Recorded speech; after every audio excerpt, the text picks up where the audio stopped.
Chapter 38. By the time Will returned Tug to the little clearing outside Esselden and resumed his farm worker's garb, it was well after dark. He hurried back along the road to the village. Unlike Maddie, he wasn't nervous about the dark shadows under the trees that lined the road. But he was no fool, and he knew that dark forces were at work in this part of the world. As a result, he kept his hand near his sax knife as he strode along. His bow was unstrung and, along with the quiver, concealed inside a canvas wrapping. The lights blazed in the inn, and there was a babble of conversation coming from the crowded tap room. It was the end of the week, and the villagers were relaxing after 6 days of hard work. He stowed his bow and quiver in the bottom of the handcart. The stable was dark, the lanterns unlit. Maddie, of course, had slept in the inn the previous evening. It was logical to assume that she was there now. He made his way to the main building, pushed the door open, and was greeted by the noisy babble of voices and the smell of good cooking, wood smoke, and spilt ale. A few people looked up, recognized the itinerant farm worker who had been in the village for several days, and lost interest in him. By now they all knew his story, prosaic as it was. Jerome was behind the bar, passing 2 full tankards to a customer. He caught sight of Will, smiled, and beckoned him over, drawing another foaming tankard of ale as Will crossed the crowded room, threading his way between tables and chairs and their noisy occupants. Jerome placed the tankard on the bar in front of Will. "You're back," he said cheerfully. "Any luck?" Will grimaced. Not a skerrick. No work at any of the farms for an honest man. How about a dishonest one? Jerome grinned. Will shook his head, managing a faint smile in return. He took a deep draught of the ale before he replied. As he'd told Maddie, he didn't make a habit of drinking ale, but it would be out of character for a farm worker to refuse a drink. "None for one of them either," he said. "It's hard picking these days." "It's a bad time of year to be looking for casual work," Jerome agreed. "And you missed all the excitement here." Will cocked his head curiously. "Excitement? What's been going on?" "Man found dead in the street, just a little way down the road." "Who was it?" Will asked. But Jerome shrugged. "That's just it. Nobody knows." Nobody had seen him before until Neville Malton found him yesterday morning, sprawled in the middle of the road with a huge wound on his forehead. That detail definitely got Will's attention. There were several weapons that could leave a mark like that on a man, but the one that sprang to his mind was a sling. He glanced around the room for some sign of Maddie. Then he turned back to Jerome. "What did he look like?" he asked. "Big fella. Dark-looking. I'd say he was a foreigner. Had one of those long droopy moustaches that foreigners wear. And he was all in black. Up to no good, I'll be bound, and someone went and settled his hash for him." At that moment, the door to the kitchen banged open, and Maddie appeared, laden with 4 platters of steaming roast meat and vegetables. She wended her way through the crowd to the table that had ordered the food.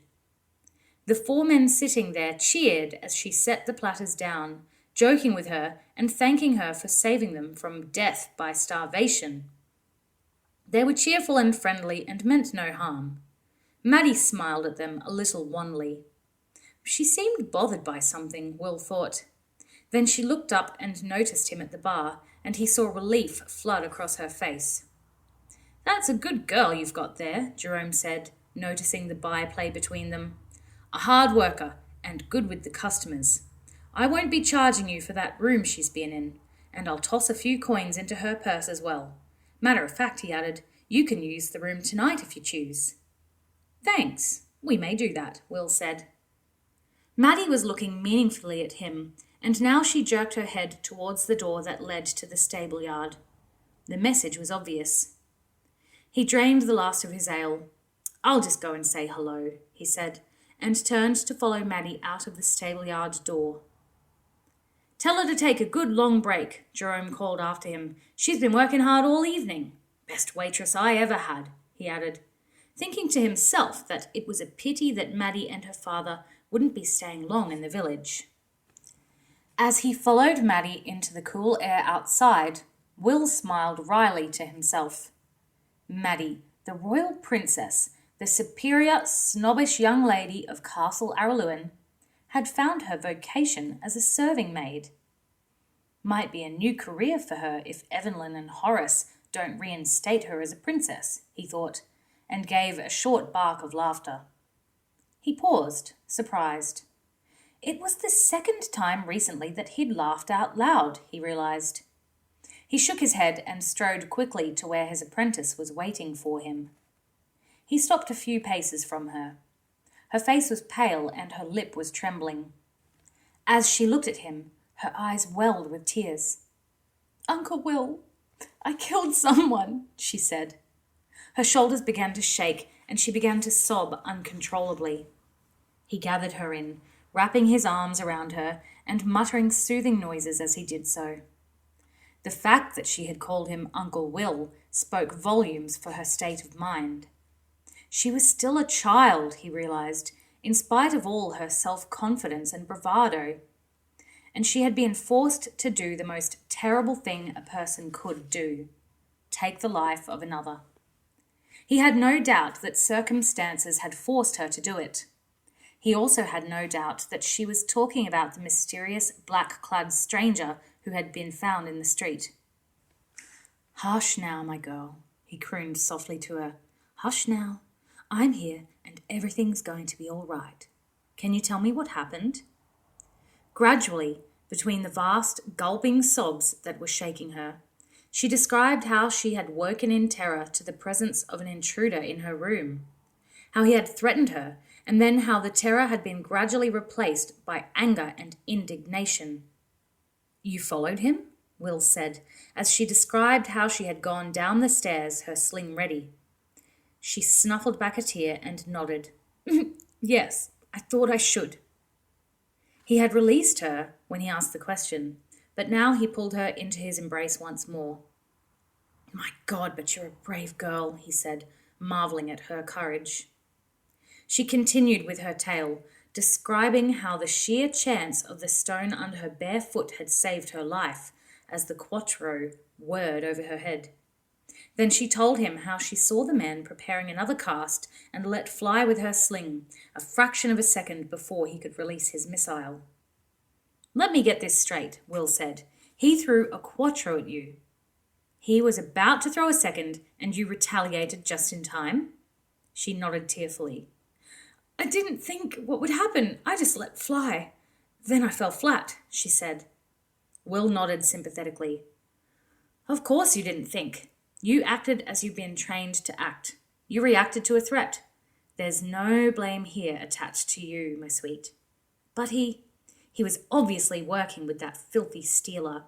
He tried once to kill you as you came out the door, and he was trying to kill you again when you threw.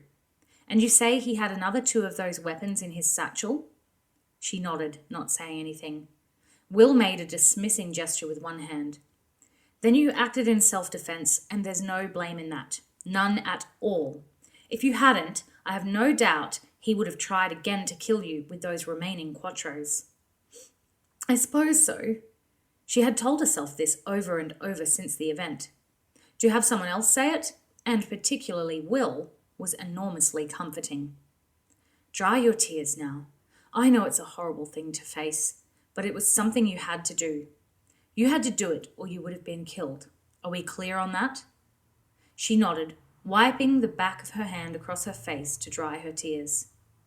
"I so wanted to talk to you. I couldn't tell anyone and I felt so dreadful," she said in a small voice. Will nodded at her, comforting her. "I shouldn't have left you. If anyone is to blame for this, it's me. But I want you to put this out of your mind now and don't think any further on it, all right?" "All right, but it's just—" "No, no more. Put the thoughts aside." "But he had a sheet of paper on him. I think it might be important." Will's head snapped up at those words. "Paper? What is it?" "I'm not sure. It could be a map of some kind. It's in my room. He took her hand and led her towards the inn. Then let's have a look at it. But I've got work to do, she protested.